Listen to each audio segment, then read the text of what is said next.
This podcast is proud to be part of the TalkSport Fan Network. TalkSport. Powered by fans. Danilo's free, and it goes to Gibbs wide. First time we've seen them attack them, and there's Branson! Well, that's what I wanted to see Robinson do. Awoniyi scores! And the city ground goes ballistic! Here's Bob Williams, and he's through here! And in the end, Forrest will say it doesn't matter how you play as long as you win it. Yeah! Forest Sale, Premier League!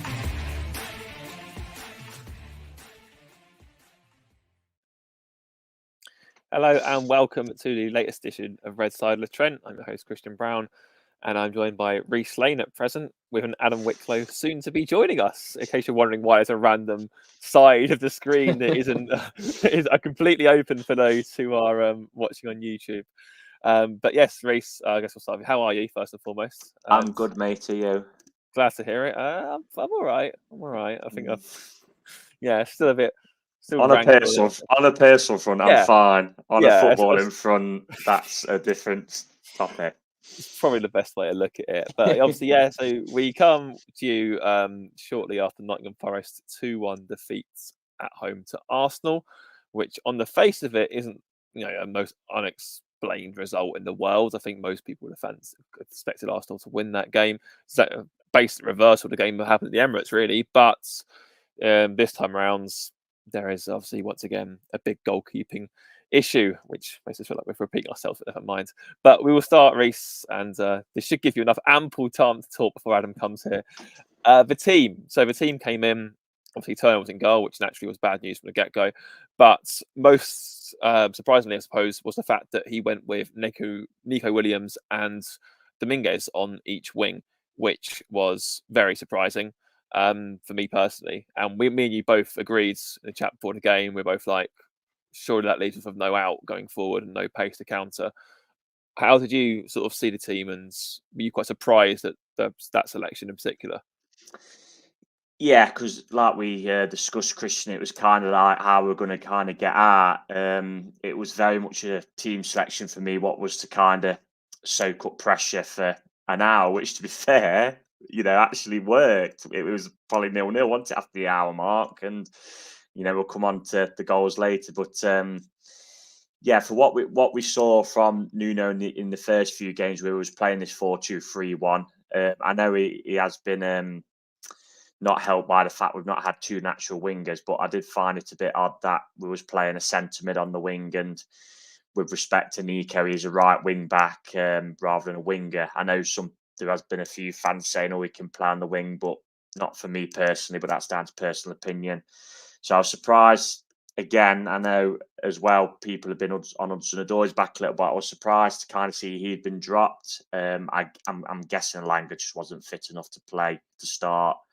There will be people who say, well, we shouldn't be on the bench, but we're kind of down to bare bones, aren't we, a bit at the minute with the AFCON guys still in the Ivory Coast. So, yeah, I was a little bit disappointed, I guess, about the team, and the fact that, like we said, Christian, it was a case of, are we going to get out? And to be honest, the first half was literally the gift of the Mexico-Portugal game in the Simpsons, where Arsenal just kind of passing it around, and it was, to be, even from their perspective, it was such a boring first half, wasn't it? The game plan, what I thought Nuno had come up with, which is, like I said, to keep it tight for an hour, and then we could bring on the likes of Tyro, the likes of Alanga and Hudson-Odoi. It actually worked until we shot ourselves in the foot again. Yeah, that's one way of putting it. We're delighted to be joined by Adam now, so welcome, Adam. So we'll come to you. I mean, the first half largely went without incident. I mean, generally speaking, it was pretty much, as Reece said, we did a very good containing job. We had one maybe half break we could have done something with when Woods was played in by Gibbs White, and he probably could and should have passed it to Montiel, but decided to randomly shoot from 30 yards despite having three men around him. But other than that, that was pretty much it for the first half. And then obviously the other flashpoint really was that Awoniyi came on at half time, which is great news. And yeah, I mean, Forest are happy to sit. No real chance. That's it. However, the second half, very quickly, for 20 minutes, Forest dug in. And after about 65 minutes, it seemed like probably maybe 5 minutes away from what Reece was suggesting, and bringing on like Alanga and Hudson-Odoi. Hudson-Odoi had just come on at that point, and I don't even know how to describe this. I mean, obviously, how do you explain to people that Gabriel Jesus misses from 5 yards and then scores that? As opposed to the question I'll put to you, because obviously very shortly before the goal, Jesus found himself pretty much inside the 6-yard box, the whole goal to aim at, and managed to rattle the post. But Adam, the goal, I mean, where do you start? I mean, if so much goes wrong, where do you start? Just touching on that chance that Jesus has, that was unbelievable play from Arsenal and Erdogan. I did not even see that pass, so fair play. But yeah, Jesus should score. But then, I mean, we've tried to claim a foul from Neco Williams, which is never a foul. I mean, Simon Hooper didn't want to give us anything anyway for the entire game. We'll probably get onto him later. I mean, he gave a tap on the ankle to Saka and didn't even call for a head injury on Montiel in the first half. So explain that one to me. But yeah, no, I thought Danilo showed him where you kind of want him to go. And maybe Madile's got him where he kind of wants it, because he's like, well, if you score from there, then fair enough. The shot from Jesus, when you watch it from the other angle, it's going across the goal. It until it hits Turner, it's not going on goal. So for me, I mean, you're disappointed if your Sunday League keeper lets that in. Never mind bloody a Premier League one. It is literally criminal. Like, I know, like you've said this loads of times, Christian, that you hate to be right, and I really wanted to give Turner a chance, but that's the last one for me. It's got to be, because he is costing us so many points. I put it in our group on Twitter. I know we've got about 1 million groups between us, but he's cost us 10 points this season. I think Luton's keeper's earned him 3 or 4 points, if the stats were correct. Like, it's shocking. It is absolutely shocking. And Matt Turner, I mean, he got clapped by the Arsenal fans it's like he can't, like they knew what was coming at the start of the second half. So yeah, it is shocking, and it's indefensible. And I feel so sorry for Murillo and Amabamidilo, because I mean, we'll get onto it later, but Montiel and Toffolo were absolute garbage and all, in my honest opinion. And I thought them two were outstanding. So yeah, but yeah, Turner, it's an absolute abysmal. It's worse than the Man United one where he's kicked it to Garnacho. It is worse than the one against Liverpool where he's come out and he's fumbled it.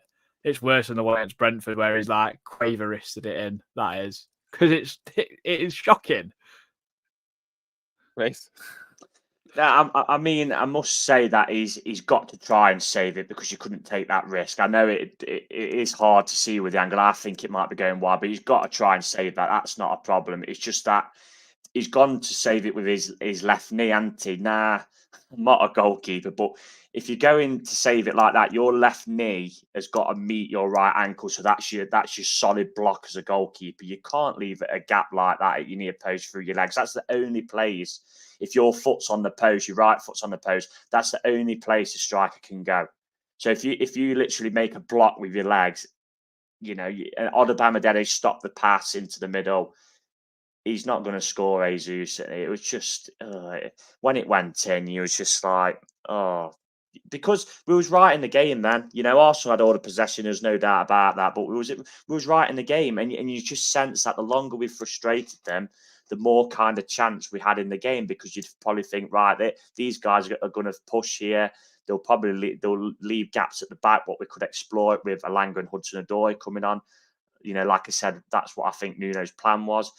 And unfortunately, that went out of the window. And as soon as that kind of went in, it didn't surprise me that the second goal come quickly, which it did. And then it was just, I mean, it was pretty flat all night, which I found a bit strange to say. We've not had a home game in the Premier League for a month. I mean, that just completely killed it dead, didn't it? And then, yeah, until we scored late on, where there was a glimmer of hope, it was a formality, really, after that first goal. I just don't understand how he's got this many chances. I mean, it makes me laugh that, everyone says that. I think everyone's just blindly saying it as if, like, when you say a lie enough times, you just believe it. Sort of saying that Vlachodimos is worse than Turner. Vlachodimos is worse than Turner. He isn't. What has he shown in a Forest shirt that makes him worse than Matt Turner? Genuine question, because I haven't seen it. Like we saw in his debut against Aston Villa, that exact instant you mentioned, Breeze, about jamming your knee down in between your foot. He did that against Ollie Watkins and saved it pretty comfortably. This is for a keeper that apparently is a ghost in goal and can't save anything. So he can do it, and yet Matt Turner can't. And it's just baffles my mind, because Adam's right. That ball is going out for a throw-in. That shot is going out for a throw-in. It's ridiculous. So it made me laugh, actually, because Jesus was saying in an interview after the game that he's worked on that type of finish. I was like, what? So you've worked on taking the ball boy out? Is that what you've been doing in training? Like, Yeah, well, ridiculous. But I don't understand how he's had this many chances. I know we've had this whole first Cooper came out and said that we don't beat those up who may make mistakes or whatever else. How many more times has Dino got to come out in the press conference and say, it's not just him, it's a team effort, etc., etc., etc. It's not good enough. He isn't good enough. Whoever signed him should be fired. Honestly, we're at that point again. It's comfortably, we're at a point now where I genuinely say he is the worst goalkeeper I've ever seen watching Nottingham Forest since 1999. I cannot think of one worse. He's got a compilation reel which you wouldn't have given a goalkeeper in a 20-year career, and he's done that in about 15 games. He's dreadful, absolutely dreadful beyond words. And it's just like I said, it's completely killed us. Like that notion of, okay, keep it tight, don't give a goal away, keep a clean sheet, stay in the game as long as possible and get pace on. How can you do that with him in goal? Like, genuine, how can you rely on him to do that with him in goal? It just doesn't work. I must say, to touch on Vakadimas, I also agree. I mean, don't get me wrong, I don't think he's quite good enough as well for what we need, but I think he's better than Turner personally. I'd have been amazed if he wouldn't have saved that shot last night. I've got to be honest. It is something. It does look like we're addressing. The window shuts tomorrow. There's been a lot of names thrown about, and in terms of goalkeepers, I think Sam Johnson seems to be the one at the minute with the most. Yeah. So if that is something that's going to be addressed, it seems. If it isn't, then I think it would. I think you've got to give Vakadimas a run, haven't you? Or you're literally saying give Wayne Hennessy a go at this stage. He's kind of got out bad, hasn't it? You've got Shelby a go. At that point, Nuno's getting his gloves and boots back out. Yeah, I mean, no one wants to come. I'm always want to support players. I do, because I'm a fan and I want them to do well for the club, but it's just not good enough, unfortunately. And you can't beat around the bush, I'm afraid. I want it to work for every player who comes to Forest, but it's just so glaringly obvious, and it's just costing us so many points. And there's people making points on Twitter where, like with Leicester last season, where they had Danny Ward in goal who wasn't up to Premier League standard. Exactly. They went down on it. A goalkeeper is a paramount position. Even ask the great Brian Clough and Peter Taylor. They brought in Peter Shilton. I think I've said this on a previous podcast. I hate to hark back to them days, but Peter Taylor says with Shilton in goal, anything was possible. So and it shows you, even with the big clubs in the modern day, your Edisons, your Allisons, they all want a top class goalkeeper now, because they know how paramount it is to a better team. And unfortunately, our goalkeeper department, I think across the board, really, we've got 4 senior goalkeepers, and I don't think any of them are Premier League standard, it seems. It's getting absolutely ridiculous that we're talking about a goalkeeper every single week. Time we do a something podcast. Like it's going to be addressed into it. So, this is the thing that I don't know the official stats or anything, but I don't really remember Turner having to really make a save at all through the game, because we was reducing Arsenal to half chances and like bits and bobs around the box, but then they couldn't quite get a shot away. There was, I think the only one I can remember was one. There was one that was put across and he pushed it out. But that's not a shot on target. Yeah, it's not a shot on target. It's one way. It's one way he's got to obviously use his hands to, what I mean, do something. I know we're going to talk about this next goal, Christian, but that's a second shot on target from Arsenal and it's gone in. And I mean, I get it. It's in the corner. It's a good strike from Saka, but people are slating Vakadimas can't save a thing. Well, Turner's not saved a thing last night. 2 shots on target. I reckon if you ask any defender or any if anyone's listening who's played, or even at any level, any defender you played, who would you rather have in goal? Like Matt Turner, Vakadimas? I guarantee you most of them will say Vakadimas, because at least he can use his feet. And at least above all else, he can, what I've read on Twitter, it seems to be kind of quite split, don't it? Which does surprise me, I must say. I mean, just to touch on it as well, the build-up, I know fans are saying, we've just completely switched off, don't we? We kind of want that foul for Neco. I think he's looking for that. That was poor. That was really and poor then we from just Williams. completely switch off. But my caveat to that is Omobadadeli positions himself really well. So all them little small errors where it's got to that position, all the keeper's got to do is does his job, and that we save that, and then we move on. And then I mean, from where I was standing at the time, it looked like Omobadadeli was kind of laughing at it gone in, because he'd literally done everything he can. He'd positioned himself perfectly, so he'd stop Jesus putting it across for a tap-in if someone was cutting in. So all Turner's got to do is stand at that near post and block any shot. And yeah, it's ended up in the back of the net. It's just hopeless. I mean, Shay Given was saying, I read this morning, that all he has to do is just open his left foot up and just kick it away. That's all he has to do. And that's it, goal prevented. He should not, in a million years, be scoring from that angle. But it's going on to the Leicester point is so valid, by the way, because that is a genuine threat. Because Leicester had Maddison, Harvey Barnes, Tillemans last season. Yeah. They had a very strong side going forward. Dewsbury Hall. Yeah, we're saying the same things now. Oh, Forest are fine going forward. It means nothing if your goalkeeper's not good enough. Like Danny Ward, they should have got rid of him way, way, way before they did. And had they done so, he probably would have survived. Like, well, you look at the other two went down as well. Leeds, they had their Melier in goal, didn't he? Sam Allardyce come in and swapped him over, so they was unsure on him. Southampton had Bazunu in goal, who I know he's got potential, but he's a really young goalkeeper. That style of recruitment on Southampton backfired last season. Massively, so it's key that we get somebody in who's going to be good enough tomorrow. Massively. I mean, Adam, I know obviously you had reservations over Navas and didn't think he was that good, but the difference in calm between how assured and confident the back four were, knowing they had someone like Navas behind them, compare that to yesterday, where there was a cross yesterday where Turner claimed he's calling for it. He's like, that's mine, keeper's ball. Murillo sees him and goes, absolutely no chance. Just heads it out for a corner.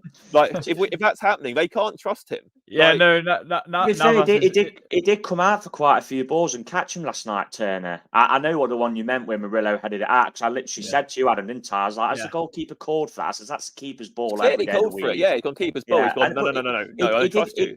He did come out and collect quite a lot of crosses, Turner. I'll give him his due on that sense. It's just...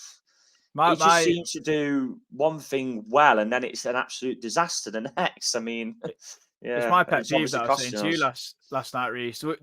Arsenal were putting the ball from corners right on his head, and he was literally coming out and claiming them. And that is something that is his bread and butter, Turner. I'll give him his due on that. He is good at claiming a cross. But then my pet peeve is we leave no one up. We're chasing a game, and we've got every man in the penalty area, and then he's rolling the ball out to Elanga at right back. You're having an that doesn't help from Nuno in that sense, but yeah, I mean, I think Peaches in the comments put that we can't really. He's not defending Turner, but we defended majority of that game, and that is also something we have to address. But also, Nuno wants this tight knit squad, more like 21, 22 players in a sense, but we're stretched, aren't we? And I feel like Callum Hudson-Odoi probably couldn't start because he's probably played that many minutes. He was struggling, and it was kind of trying to choose the best out of a bunch who were okay. I mean, Wood come off at half time because he wasn't feeling very well. He didn't even want to put Taiwo on for that long, Nuno said in his post match. So it was always going to be up against it, weren't we? So, but like, looking at Luton this season, Luton at home to Arsenal was a completely different way of losing a game of football. I mean, Arsenal had to score in the dying seconds to win that game. We didn't really lay a glove on Arsenal. It was a miracle that we even scored, to be honest. Good goal as well. I mean, we'll talk on it. Yeah, I mean, I guess the flip side to that is, would you rather concede 4 goals at home or 2? So, well, yeah, I know that, but at least we lost by 1 goal margin. Yeah. Like you said at the start of the episode, Christian, if we'd have said we'd have lost 2-1 before the game last night, I think most fans would have been, oh, that's pretty reasonable, what we kind of expect. As long as we kind of, give it to them, and if it's a bit of to and fro and they've got to work hard for their goals, it's just the fact that we've gifted them 2 goals again. And it's gifts. Yeah. Do you know the one where Jesus just hit the bar, where it's brilliant play, like you said, Adam, from Odegaard? Do you know if that goes in, you say, well, the producer moved what's cut us open. Better players have cut us open, fair enough. But we just shoot ourselves in the foot for so many of our goals. It's it's the same pretty much every week. Last season it was wonder goals. This season it's literally like it's just giving the Jacob ball away or Trackerist. errors or keeping errors. Yeah, sort of. Well, no, I mean, there's an article in the Athletic even recently about like goalkeepers and that sort of thing, and there was sort of half defending-ish Turner, which I found ridiculous. But there was one comment which I thought was bang on the head. I'll read it out to you. It was like, regarding scouting and Turner, he'd never played a top-flight game of football until making his debut for us at the age of 29. In my opinion, the MLS doesn't count. It's akin to League One at best in standard. Not sure I'll go that far, but I see the point. 7 cup appearances. Yeah, 7 cup appearances for Arsenal, but none in the Premier League. What body of work was our scouting department looking at? And then how did we arrive at the valuation we bid for him? There's absolutely no justification for pursuing Turner as our number 1 goalkeeper. It's baffling for the club to assume he would be able to learn this role in the Premier League. It would eventually come out, but who was it that wanted him? At least with Academus, there's a scoutable record of work in top-flight football that actually justifies our signing him. Today, it hasn't really worked out, but at least the decision to pursue him and sign him was actually based in reality. Insanely, Horvath has a far superior CV in top-flight European football and was under contract and would have been a better number 2 than Turner was. And I can't disagree with any of that. No, I really can't. That is, I think it's a very educated paragraph. Whoever's wrote that, they've obviously set the stall out and they've given really good reasons behind it. I totally agree with it. There's no comeback from me on that. I have to agree with it, unfortunately. The promotion season where Samba sat out for a little while, Horvath was actually quite good in terms of shot stopping and everything else. His kicking, where everyone knew he was rubbish, but he didn't try and play out from the back. With that, he just booted the ball away, which is fine. And I know we're going to get the comments of, we're scapegoating another player here, there. We've done it with Ryan, it's done it with Neco Williams, but this is actually detrimental to our season. Them guys were making mistakes that didn't always lead to goals. This is like keepers are making mistakes and it's leading to goals every single time, and that is the end all of it. It kind of seems to me as a bit of a panic buy, doesn't it? I think what was he signed a few days before the season started, and it's kind of like one day before, wasn't it, Reese? Yeah, we signed it one day before Arsenal. It's kind of like, let's look at the biggest clubs in the country and who's there like number 2 and who's available and who's the biggest name on kind of reputation in the Prem in terms of what club they're at, and obviously because he's USA's number 1 as well. Yeah, it's not worked. I mean, both keepers so far haven't worked, and like we said on the last podcast, we're now over 18 months into the Premier League, we've still not got a first choice number 1. And the club have got to answer questions on that of why that's happened, because even like Luton have come up this season, seemed to got Kaminsky as their number 1 and seemed settled on him. I mean, you know what I mean? Even Burnley with Trafford. So yeah, it's not good. It's really, really poor. But something is being addressed again tomorrow. It has to be addressed. I mean, like it's bizarrely, it's going to be a 6th goalkeeper we've signed in like 2 years. Something ridiculous, but like anyway, I mean, if someone does come in, it generally wouldn't. I would have said it wouldn't have surprised me if Academus would have gone, but he's obviously played for Benfica, and so that can't even happen. So honestly, just punt Turner back to the MLS. I don't care who picks up. I mean, Big Wayne's going to be sat on his backside, isn't he, for 6 months, not even in the squad. Nice little pension that for him. Yeah, get him in the Wales team if they qualify. He's still probably better than Danny Ward now. But anyway, going back to the game, Reese, not long after the goal, you're right. From our own corner, and Montiel, I actually disagree with what Adam said. I actually thought Montiel played pretty well in the night, and but you can't really defend an error like that, can you? What's he trying to do? I don't understand. What's he doing there again? It's just stupid mistakes. It was just rushed, wasn't it? And the problem is in football, you can play 89 minutes as a defender and play well, but if you make one absolute howling error like he did Montiel, people are going to say, well, he's had a stinker. So, yeah, he just completely rushed that, didn't he? Yeah. And I mean, then obviously Arsenal's broke. And I mean, even if you look, they're just we're just all over the place at the back. And I slightly disagree with Adam's comment that I don't think it's right in the corner, but you can only blame Montiel for that, really. And it just kills the game, doesn't it? And that's what the good sides do. They sniff out a sign of blood and they kill you. You only have to look at the Man United game where we was cruising that, and what did we give Marcus Rashford 1 inch and they take the chance. the top. You just get punished so much at this level. You know, you give good sides at this level a sniff, and they will punish you. You'll probably get away with it in the Championship, not at this level against the better teams. And that, what was it? What was the in between the 2 goals? I'm not sure how many minutes there was. I can find out for you. 5 or 10 maybe. It won't be pleasant, but yeah, 7 minutes. 7 minutes. Yeah, so within a 7-minute spell, you've gone from being in the game to being killed. The game's dead, and that's what the best teams do. They punish your mistakes, and we're like a broken record because I generally think 9 out of 10 goals we concede are just from us poor errors. And I can get, like, you know, when maybe a player's ran off, or, you know, someone's maybe not chased a run or something. But when it's like you're just completely giving the ball away and they're on the counter attack or goalkeeper errors, you kind of like, for goodness sake. But yeah, such a shame because I thought it was in the game up until the first goal. No, you're right, and I think it was one of those. As soon as you saw Arsenal breaking forward with 4, I think it was 4 against 3 at that point, weren't it? Because obviously, men had gone forward. I mean, Saka was particularly quiet. Really, I thought he had a couple, 1 or 2 moments where I think in the first half he skinned Toffolo for pace. You know, he is a quality player, but I thought we kept him relatively quiet. Really, I mean, I kept saying to Adam, just stop him cutting in on that left foot. If you can stop that, which we did in the opening day, which he scored the really good strike from, you can kind of stop him a little bit. And that's something what, you know, Jack Colback showed the art of that, didn't he, in that FA Cup game. But yeah, you give these quality players one chance and they bury it, unfortunately. Definitely, even if it's on his weaker peg, it seems, as well. But Adam, again, you know, to be fair, I mean, so first Hudson-Odoi came on, and then Elanga came on with 10 minutes to go. It seemed to open up a little bit at that point, you know, and then lo and behold, we did actually get a goal back. You know, obviously Danilo with a brilliant ball out to the right, and then obviously Montiel sort of makes some amends for his pass and heads it into Big T's path. But I've never seen anyone throw Saliba around like a ragdoll like Taiwo did for that goal. Like anyone ever. And he's been out for how many months? Like, I just thought that was really, really impressive. But what was your take on the goal?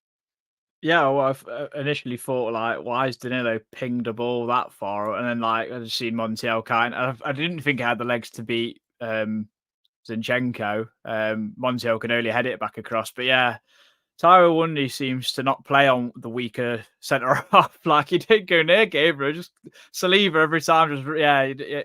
He just absolutely did it. He was like that at the Emirates, and he was like that last season. I think. I think Taiwo just kind of thrives off that sort of challenge. He's quite an intelligent striker in that sense because he's always trying to look for that contact in terms of getting his back into you. I mean, you could say like defenders are being a bit naive by not backing off and kind of letting Taiwo take the ball down and actually find his touch. But yeah, no, it's a good turn and it's a great finish. Like, to say he's been out for so long and probably, like I said, Nuno didn't really want to give him that many minutes. It's good to have him. He looks lean, a lean fighting machine. Obviously, got his belly out on Twitter the other day to show everyone you say belly. Not, yeah, like, yeah, zero belly. Yeah, so zero belly. Ridiculous.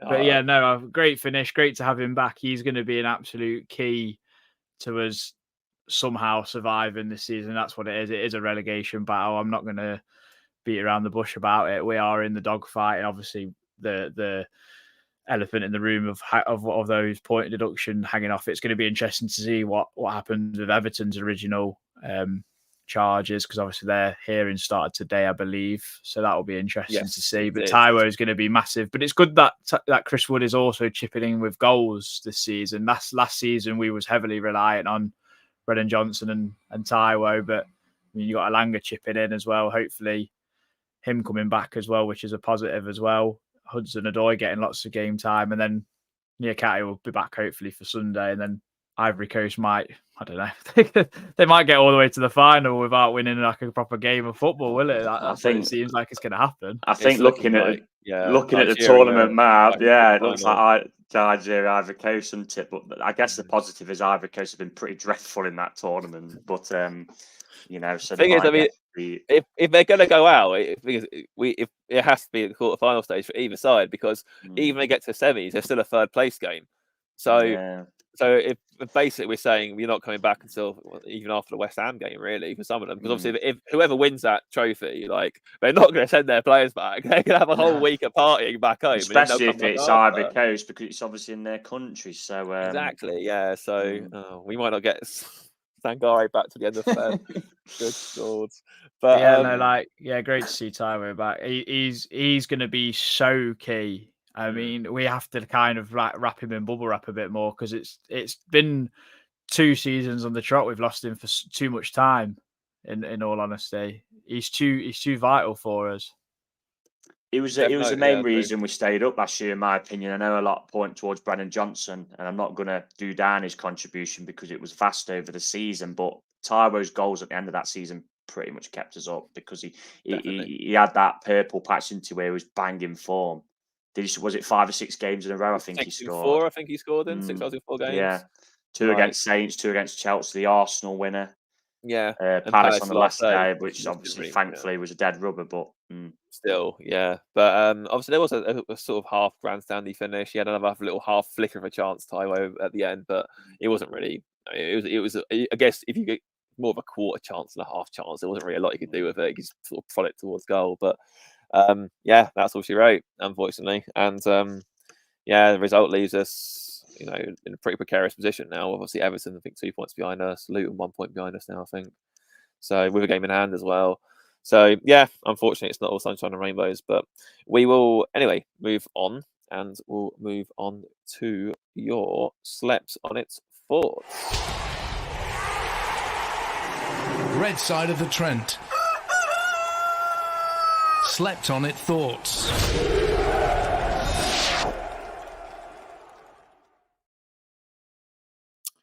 Right, so quite a few to get through here. We'll start with Lee Clark, actually. Lee Clark, unfortunately, can't be with us today. I think he's got a game to referee or something, and I don't know what. But he's actually probably one of the more level-headed ones out of all of us, sort of saying, no, it's not that bad. We've lost to Arsenal at the end of the world. And then me and Reece were like, no, but look at how we lost. So anyway, we'll start with him. He said, Matt Turner can't play in Goalkeeping Football Club anymore. I said he was a more level-headed one. He said that. Simple as, just not up to the required level. Omar Mamadele looks to have potential, stepped up pretty well. Not having the clamour for Williams over Montiel, way off it. Murillo man the match by a mile. Great to see Big T back. Sammy Slack says, can we talk about our favourite biscuits again, please? No, absolutely not. God's sake, Adam. Todd Mills says, simply cannot compete in this league, giving up a goal a game to goalkeeping howlers. Abysmal recruitment now means we have to spend a good wedge of our budget on yet another goalkeeper when it could be on strengthening other areas. Emma said, poor first half, sitting back and felt we got the team selection wrong tonight. We simply need a new goalkeeper or we are in deep trouble. Positives, love the centre-back pairing. Yummy Bear says, game plan was to keep it tight first half, then bring T on at the half and try and give it a go, which was working, it seems. Then we did our customary gift to position 2 soft goals again, at which point the game was over. Good to see Taiwo at least get a goal in his return. Sam says, positives being Taiwo and Langer back on the pitch. Negative is Matt Turner's contract hasn't already been shredded. Thought we defended very well first half. Disappointing for it to be ruined by you-know-who. Got to look towards Bournemouth on Sunday, hopefully with a new number 1.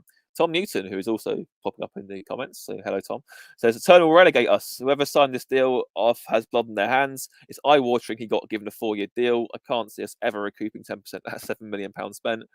Apparently, the signing was data-led. How is that even a thing with Turner? It's pretty true, actually, isn't it? Also, speaking of the Turner thing, we haven't mentioned Marinakis has got a new bill to pay for, seeing as he put his foot through the television after seeing Turner's howler on replay. And to be honest, I can't even blame him. But yeah, Josh Potts says, watched this in a sports bar in Disneyland, Paris. It's ruined my day.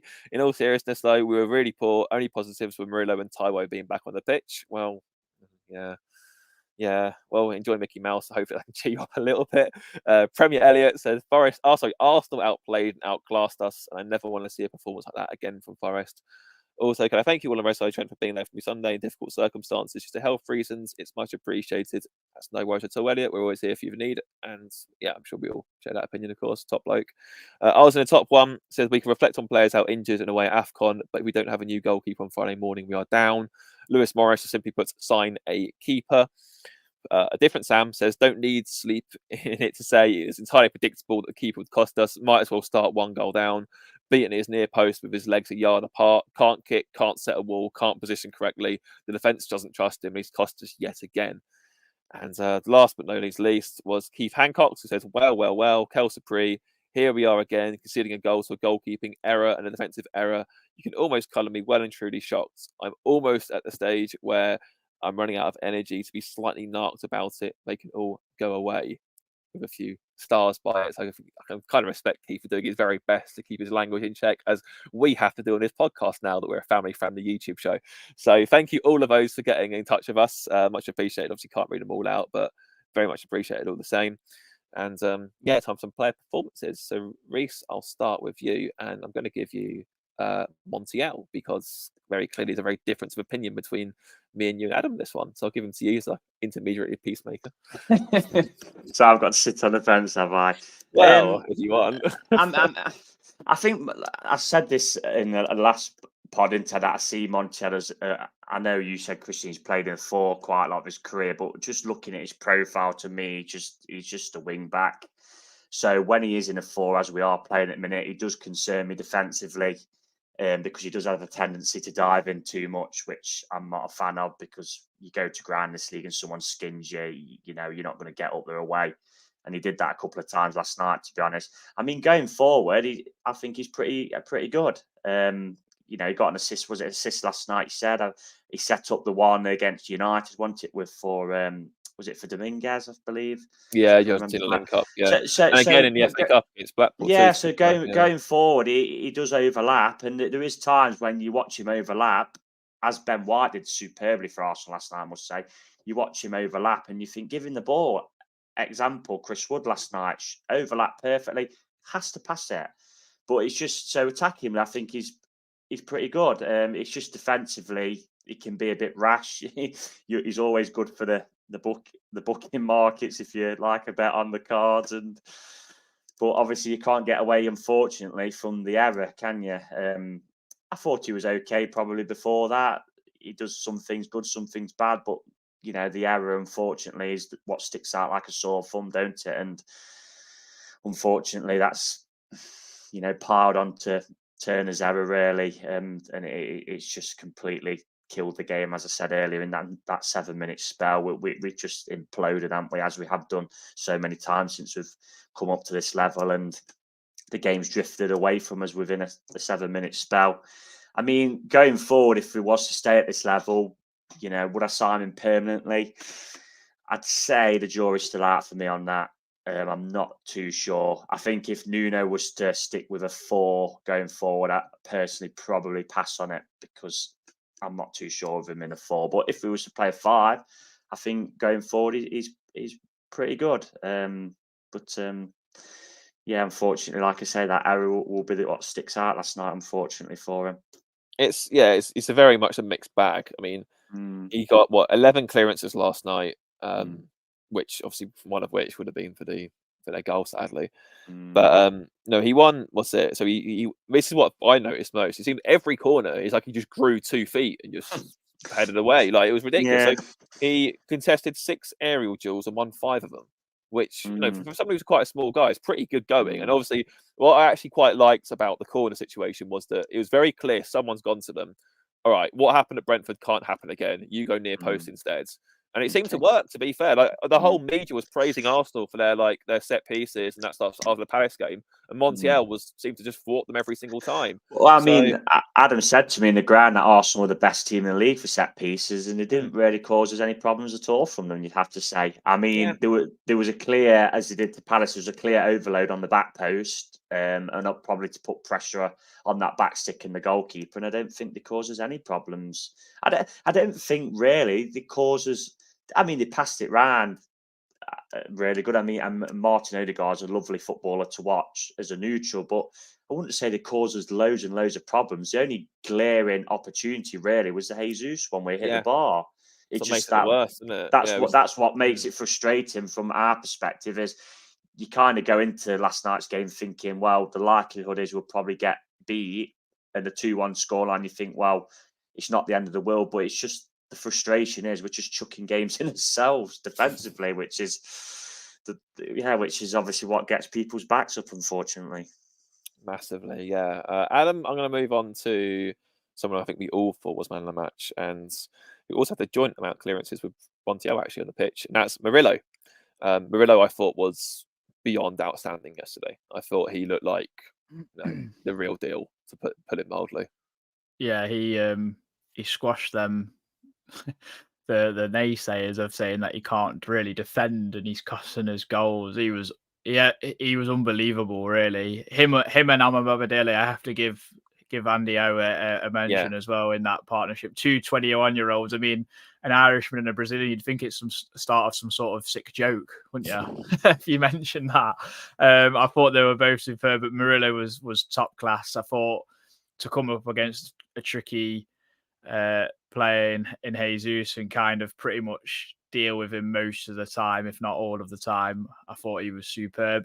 Some of his passing was to be kind of like frowned upon. I mean, like normally he's pretty good at it, but majority of the time I think he's trying to kind of play those midfield splitting balls to try and get us away. And he's taking a lot of risks from centre half, which is it's good on one hand, but at the same time you don't really need it. But if no one else is doing it, then fair play for him for taking that kind of responsibility almost.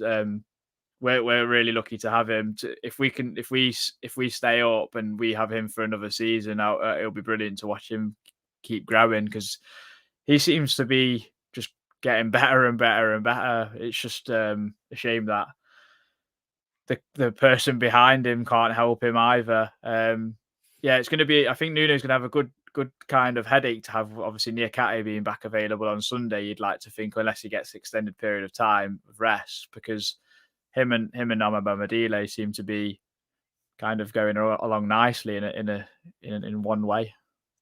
No, it's true. I mean, I have to give credit to him. He's been so patient, and he just seems to have taken his chance. I mean, at the minute, I think it'd be very harsh. I think for Niakate to come straight back in the team.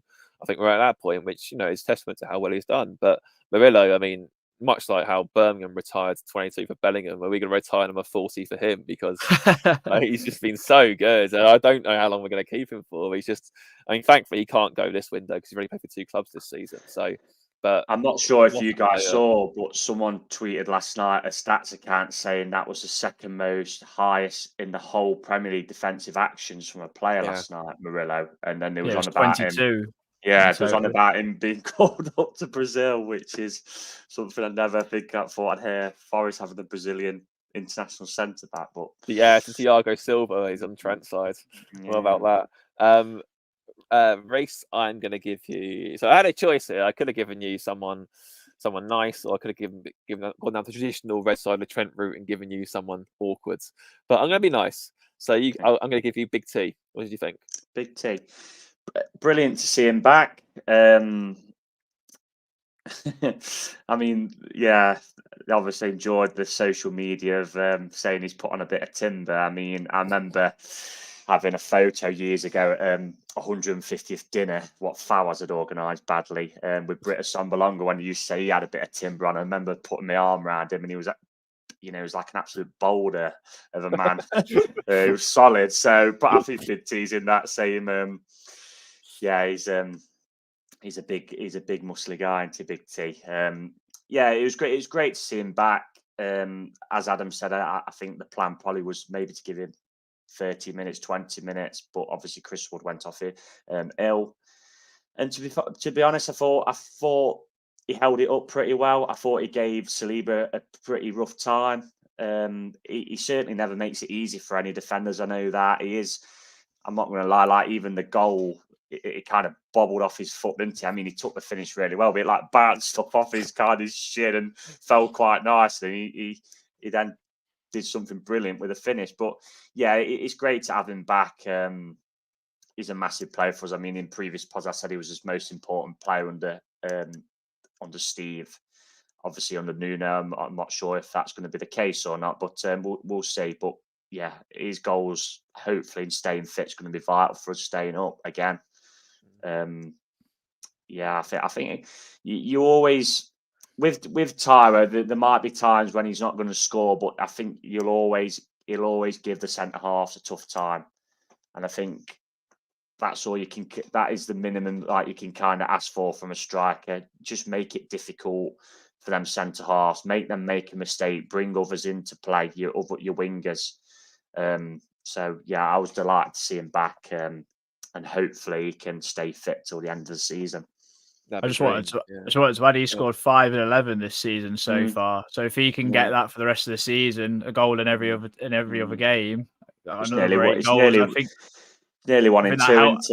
I think that can that might help us get the points we need to stay up, regardless of a deduction. But I mean, if he keeps the season fit, he'd get 15 goals for me. Unfortunately, this and last season, he's missed a sustained period, hasn't he? Probably 3 months of each season, which is a real shame because, yeah, like I say, he'd get definitely into the mid to higher double figures for me. Definitely, yeah. It was quite funny seeing the whole the Tim. I think he took quite deep personal offence to that, didn't he? It seems. Someone called him Taiwo, which I thought was really harsh. But, I think it is probably more of his haircut what he's had different. Probably not done him the best of favours, really. I swear, honestly, preferred him with his old hair. I remember there was a picture this summer as well where it was when we were debuting the new away kit. And someone goes, "Gibbs White, I just put on him." I was like, "No, he has not. Like, it's just the way the waves are on the shirt." Like, but I don't know. Anyway, that means, Adam, that obviously the person I was going to give Reece but chose not to because I was nice. I'll get to you was Neco Williams. In a farewell since we discussed him in a player performance, but I thought personally that he was maybe a 4 or 5 out of 10. I don't think he's anything special. I thought he was largely given a runaround, but it seems a few on Twitter have a very different opinion. For what I've seen. What did you think? Again, towards the end as well, when we actually had the ball, and his delivery was abject, to put it mildly, personally.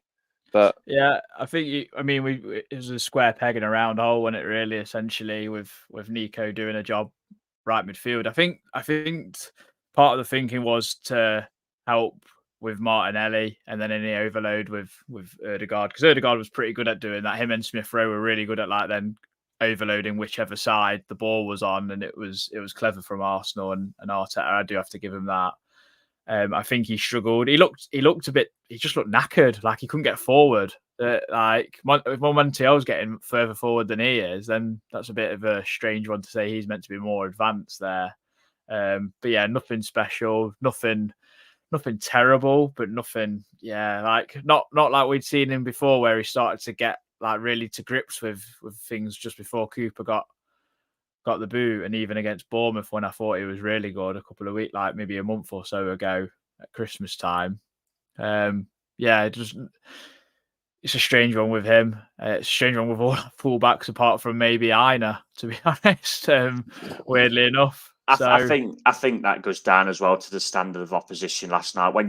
When you're not seeing much of the ball and you're getting pulled from side to side, you're going to start to look leggy because you're just chasing the ball all game. And absolutely. No, I don't think Neco ever doesn't lack in effort. It was probably and it was for quite a few last night. It was one of them 6 out of 10 performances from me. Probably wouldn't have moved from a standard 6 for me personally. The bigger game is this Sunday, and we all know that. Oh yeah, of course it is. I'm sure we're going to get on now. So. Much bigger fish to fry Sunday, and probably even the next couple of games where we've got Newcastle and West Ham. I think it is, isn't it? Yeah. We've got a bit of rough on. Bristol, obviously, in between. Yeah. No, I just feel like I mean, obviously this is a side issue completely, but it just seems to me is that if we see a player that just runs around and tries hard. We're sort of back at that stage that we were with Tug Gay and Jamie Mackey and Chris O'Grady and a few others who would run themselves into the ground but just weren't very good at football. I just don't really see what Williams offers us, if I'm being perfectly honest. I feel like he has a few occasional good games, but he had a good start to last season. He had a good end to last season. Everything in between was a complete car crash. This season, when he's come in, he looked all right before Cooper got sacked. He's not been great since. I wouldn't be terribly upset if he was sold, personally. I think what's bad for Neco is the fact that we changed manager, because at the end of Steve's tenure is when he showed his best few games for the club, and then a new broom's come in and swept clean, and he's been he's been behind Montiel, hasn't he? Really, which is a shame in a sense, because them last few games under Steve, especially the Wolves game, he was really good. And then you're thinking, right, here we go, he's getting going, and all of a sudden he's back out of the team again. And I don't know whether, because he's still a pretty young lad, isn't he? What is he, 22, 23? 22, Maybe, I think, yeah. yeah, maybe that, he's knocked his confidence a little bit again. He's probably thought to himself, well, I've played a few good games here, and now I'm back on the bench again. So I get it from that sense, which is a shame, really. But yeah, I don't think overall we're probably not seeing enough, have we, for what we paid for him. But Absolutely not, no. he is still young, so it's kind of one of them, isn't it, really? If he was a player who was moved on, you kind of say, okay, fair enough, but nothing massively lost. But you're also wanting him to show what he can do, which at the minute he's behind Montiel, unfortunately. I'm going to do that horrible thing, which is refer to an old flame. We paid 70 million for Neco Williams, and we could have paid 70 million for James Garner, who could have played centre midfielder and right back. For goodness sake. Well, I mean, I've got a shrine to James Garner in my wardrobe. I just thought I'd let you all know. You start me now, because I just look at the way Jed Spencer's career has gone, and you just thought, what a terrible decision that was by Jed to not sign for us. And I get why he went to Tottenham, etc. But that was probably one move too early. We was probably the gap in between, and then he should have moved to a bigger club. It's a shame, but that's a choice he's made, and yeah, we move on, unfortunately. Yeah, major pain. Before we move on to our Bournemouth prediction, obviously I doubt we'll have a proper preview, because obviously it's only a few days before the game. But obviously there has been, in two typical Nottingham Forest fashion, obviously today is transfer deadline day eve. So in typical Forest fashion, we decided to start doing some activity. I told you, Marinakis loves to throw a deadline day. I told you, he loves it. He sees it like a poker game. He sees it high stakes. He's getting started as the song by Sam Fender goes, isn't he? He's getting yellow tie out for deadline day. He loves it. I think this is his Christmas day, isn't it? Yeah, it's like when people hold their nerve and when people see what's going to happen. He absolutely loves it. Wait till David De Gea is rocking up to Trent's side. Yeah, literally. The Greek Jim White. We have seen some things, obviously, so we'll go through that very quickly. It does seem as if Gio Reyna is now happening. It's a straight loan, no option to buy, which I know has rankled some, but to be honest, I don't think it's that bad a situation. If he does well, great. But, equally, I don't know, we're much really positioned to negotiate. We're likely to go down, or not likely to go down. We're in a relegation fight. So, I kind of get that. Then obviously we've signed I think Rodrigo Ribeiro, which is the most Portuguese sounding name ever, and some 18-year-olds wonder kid apparently from Sporting Lisbon, who is come on loan with a potential obligation to buy for £10 million or so. He's only 18. I'll see how he gets on. Have we signed a new deal? As well at the same time, didn't he? Apparently he's out of contract in the summer, so it sort of safeguards him in case Forest don't actually buy him. Right, so I kind of get that. And then obviously there's I think sad news that Raul Mangala is likely is on his way. We accepted a bid from Lyon, it seems, could be €30 million, rising to £30 million, but that seems to be the common theme. So last night would have been his last game for us. I personally think Mangala's been a pretty decent servant for Forest, and wish him well if he goes. Shame to lose him, but ultimately we're basically tripling our profit on him, so you can't really argue from a business sense. But ultimately the topic of conversation, as we spoke about earlier, comes down to whether we can get a new goalkeeper or not. Sam Johnson has been linked. I feel that a lot of goalkeepers are going to be linked. Galashi's been linked, also has been shut down. Fab Romano said that he thinks there'll be a young goalkeeper coming in, which makes the Johnson links a little surprising. But then equally, are we in a boat now where it's sort of like just get someone in to save us for the rest of the season and reassess that in the summer? I don't know. So and Scott McKenna's gone Copenhagen. He's playing Man City Champions League. What a great move for him. Yeah, good for him as well. And again, Scott McKenna, player of the season, the Championship. We'll go with, I'm sure, all of our warmest regards and best wishes. I hope he smashes it out in Denmark, wins a load of trophies, and all the best to him. He's a true hero for his football club. He's been a brilliant servant for us. It was, I mean, he's probably not been overall good enough for Premier League level, but it was still a little bit sad, I think, to see him go yesterday because he was a stalwart wanting the Championship. And like I said on my personal Twitter, I think him and James Garner were probably the only two in the Houghton area who come out with any credit. Definitely, Someone did 100%. reply to me and said he would have stuck Zinkernagel in that, but I think Zink only played a half a dozen games top for Houghton. And then he went on, didn't he? and then he went on to become Player of the Season that season. The season we got promoted, obviously the man of the match in the playoff final, and then obviously we all remember the absolute wonder ball to Sam Surridge at Blackpool being some of his highlights. So yeah, he goes with his best wishes. I did speak to a Sporting Club de Portugal, as they're known as, on Twitter, Inside Sporting. So he put about what's his name? Ribeiro. Ribeiro. I was going to say Yuri's lad. It's Yuri's lad. Yuri's younger brother. It's his son. He put until 2022, he was really amazing. He put one of the best young Portuguese guys of his age. He says, but from 2023 to now, he has had some injuries, and he's not really been in the team much. And he then went on to add, I think it's a bit early, but he kind of saw it as a signing who'd go into his under 23s, which isn't going to happen. I'd be surprised if that happened. And then he says if he was to sign permanent, he would probably need a loan before he's ready for the Premier League. But he said he's a very, very technical footballer. I mean, he's only 18. Yeah. I mean, he's probably That'd be the weirdest deal if that was the case and he didn't play. Yeah, it just seemed a bit of a head scratch for me in the terms of I don't see. I get we're trying to think long term, but we've got to have a bit of realization really here that we are in a relegation battle. So you've got to have some short termism, as we did last season with the likes of signing Navas, Felipe, etc. So I'm not sure whether he's going to play much at all, I'd imagine, but I guess we'll see. Yeah. I mean, to be honest, I mean, I'm not overly against it because I mean, I feel like it's sort of down if you do, down if you don't. We aren't going to sign a striker with such little time left who's going to be ahead of Tyro or Woods. That's just not going to happen. So the next best thing you can do is prepare for the future. So I'm not overly mad with it. I guess it's one of them. If he was to drop into the Championship, he's just going to go back to Sporting, isn't he? In theory, yeah. Yeah.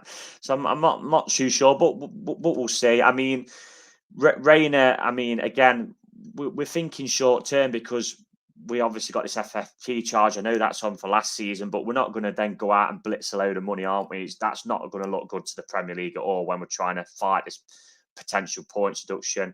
So I think a short term, I think a short term option for Reina is a good one. It gives us another option. We clearly need another winger.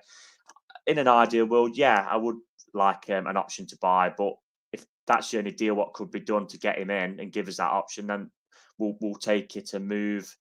We'll kind of move on. We spoke about a goalkeeper, and we clearly need to address that area. I mean, Mangala, I think is someone I didn't really want to see go, but I guess the profit on it's a good deal. I guess we probably could have waited until the summer, possibly. We've spoken about McKenna. It looked like a few fans were saying that was Joe Worrall's farewell last night. I think he was kind of taking it all in, wasn't he? I know you have a slightly different opinion to this, Christian, and he's surprised he didn't walk away, to be honest.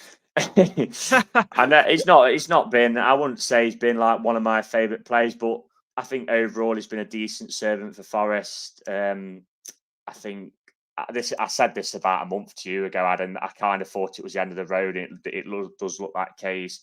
He's someone I don't kind of wish any harm. And I mean, I'm not going to wish him good luck if he goes to Sheffield United because I can't be doing with them. But he's one of them who you kind of wave on his way and thank you for your service and we move on. That's business. That's football. I'm not going to get too sentimental about him. I think he probably.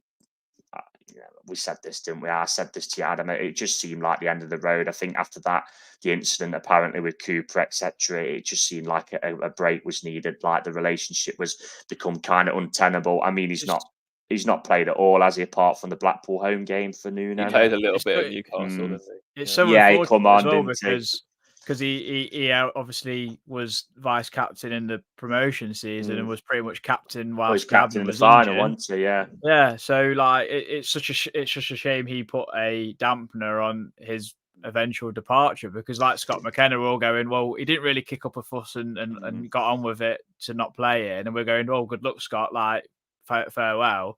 Joe Worrall all going, well, we're not bothered because you turned your back on us a little bit. Well, I think you'll get whereas before we would have said, oh, fair play, Joe, you're one of our own, good luck. Like, shame it's not worked out for you. I think if he does leave, I think it'll be kind of a bit of a split, won't it? I think there'll be a lot of people who will probably be will say, yeah, move on, and that's it, and then there'll be people who are sentimental about it. But that's football.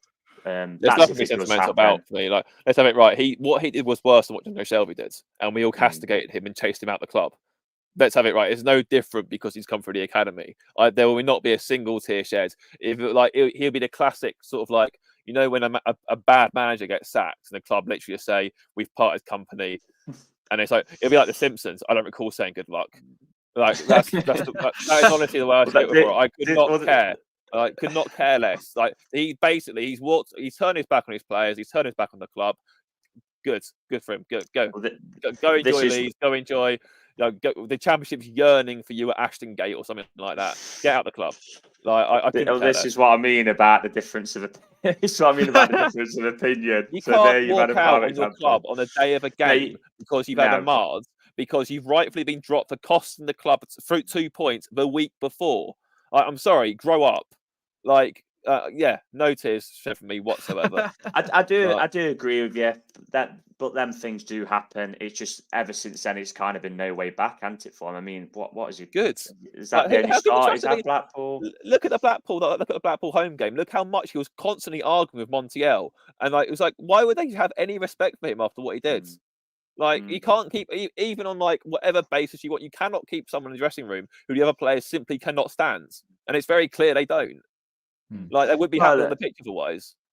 Yeah, I mean, that's why I said I thought, you know, it'd probably be best for me. But that happens in football. That's his own fault. He's torpedoed his own legacy at the club, as far as I'm concerned. Yeah, which you know, it is a shame because, you know, like Adam's just said, he was, you know, club vice captain, whatever you want to say it, the captain in the playoff final who took us back to the Premier League.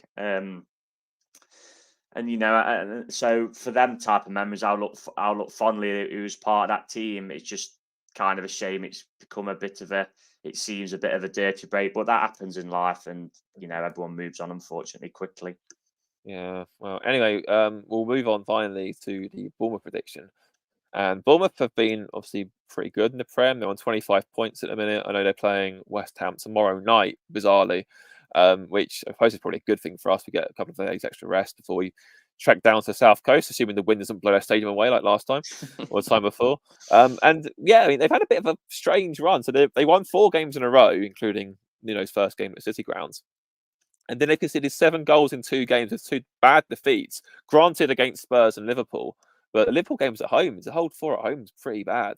So I don't know quite where they're at the minute, really. I don't know where they're just riding a wave, and now the bubble's gone pop again. Obviously, they had a terrible start to the season.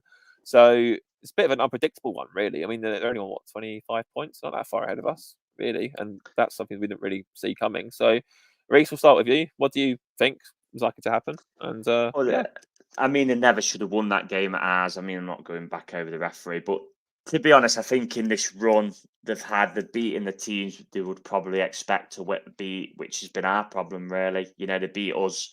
Well, they've got a good result against us away from home. They beat Fulham at home. They've then lost to the teams, as in Tottenham and Liverpool, since who they probably don't expect to beat. They've done well in the cups because they absolutely trounced Swansea. I think it was whenever it was. Yeah, they beat Swansea 5-0. Yeah. I mean, I see Luke Williams has took his Notts defensive coaches to Swansea, it seems, with that. So yeah, I mean, they're going to be favourites, aren't they? Again, because they're at home. I guess we'll have a slightly better barometer of how they do from tomorrow night's game with West Ham. would see that as a game where they can go and maybe get a point. I'm sure they will do. So, and they'll be looking to beat us at home. We've got to go there and get something, ideally a win, because that would make life a little bit easier. But they really are our bogey team, aren't they, Bournemouth? You know, that we didn't beat them last season. We lost to them this season. We lost to them twice in the season we got up. So we've not beat them in at least the last 5 games. So we kind of do owe them one. We was unlucky there last season because we started really well and we got that goal, which was, I think, Ryan Yates' Willy Bolly's head was offside or something, and obviously got cancelled. Massive head. Yeah, and thankfully we got a late equaliser. So, oh God, you know, if someone says again he's £1,000, who would you fancy? It'd be Bournemouth, unfortunately, but I think we might get a point. So I'm going to go for a 1-1 draw. I know you're going, Adam, so don't get caught up in the tornado what might be down there. Get Sam Sides back on the pitch, same as last year. I'm taking a leaf out of Christian's book, who obviously made the 11-hour round trip to Newcastle to watch Matt Turner in goal and Chris Wood hat-tricks. I still remember him in the Championship, absolutely. So my first visit, they absolutely battered us 4-1. And they was really good under Eddie Howe in the season after they went up as champions. But I still remember going there when under Pearson, we was absolutely battered and we beat him 2-1 and Matty Fryatt scored. So we need something like that. You know, Matty Fryatt must still be under contract at the club. Let's hope he's fit and he can nick us a goal. Yeah, finally, after several years. After several years. What was it? I'm going with Alex, obviously, come on the pod a couple of weeks ago, and he said, like, if Rob Jones is reffing again, he might chase him like the Port Vale fan did that against Portsmouth at the weekend. So I was like, oh, for goodness sake, like, I don't need any more drama going away games. But no, I'm looking forward to it in the sense that it's a new ground to go to. A Sunday is a bit of an odd one, obviously, to go to a new trip and go so far away. But you're definitely not missing out with the ground. I don't care anyway. I'm going. It's the hope that kills you, isn't it? So, I'd like to be positive, but it's going to be difficult. But luckily, because we've got players back, Alanga, Hudson-Odoi is going to get a bit more rest. Taiwo, Niakate, hopefully, and we've got the extra 2 days on Bournemouth. So I'm hoping that kind of plays into our hands a little bit. And this is a game where I think Nuno will go, all right, this is one where we've got to target 3 points. And if we've scored 5 goals in our last 2 away games in the Premier League. So that gives me a little bit of hope in that we can get something. But I'm very much on the same fence as Reese. I do think it will be a score draw of 1-1. And I'll take that in some sense, because it's hard to get points away from home, especially when you're Forest, and we've won 2 all season, 3 since we've come back up. So yeah, I'll take a point, but I won't be shocked to see us somehow win and break the curse. Oh yeah, I mean, it is some curse. I mean, someone's just put in the comments, like, when did we last beat Bournemouth? I can tell you now, it was on the 25th of February 2015 was the last time we played them 7.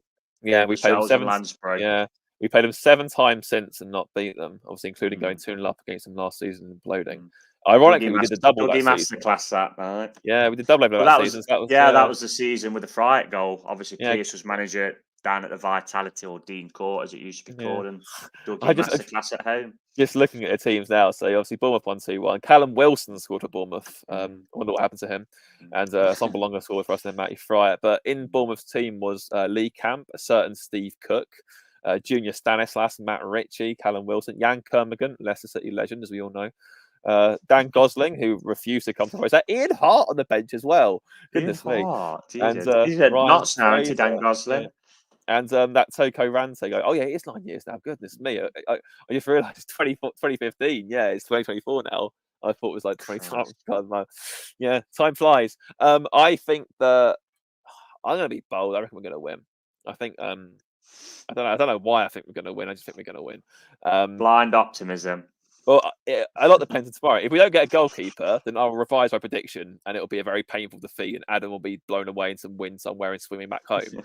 But if we do get a goalkeeper that actually knows how to do his job properly, I think that yeah, I fancy us. I don't know why. I fancy Rainey to make an immediate impact. I fancy Taiwo to come back, probably off the bench again for the last half hour, 20 minutes or so, and to make a big impact against tired legs. And I think we'll get Elanga on the pitch a bit earlier. That'll help us a lot. Yeah, I think we'll be more set up to deal with Bournemouth this time round. Obviously, we'll have Gibbs White back up a bit more minutes in his legs now. I think we'll have wingers on the pitch, so we can, if we are to play that sort of contained game, we can do so much better because we've actually got players to give it out to, whether it's Rayner or Elanga or Hudson-Odoi. Hopefully two of those three are starting at least. And then yeah, I think it's about winning the midfield battle then, and I fancy us to do that. So yeah, I'm going to go for a cautiously optimistic 2-1 win. Oh, I'd love that. Yeah, I love it if we beat them. Yeah. But, we'll certainly see. Anyway, thank you all for joining and for obviously getting your comments in, getting your steps on it, thoughts in, etc., etc. Obviously, like Reece said earlier, especially Christmas Eve for Marinakis. So who knows what kind of presents we'll wake up to tomorrow or whenever you listen to this later today, or assuming today will be tomorrow, whatever. But yeah, we will soon see. So hopefully we'll be with you after the Bournemouth game, hopefully with something positive to talk about, and hopefully not with 45 new right backs at the club for no apparent reason. So, but until then, thank you for joining, and come on, you Reds.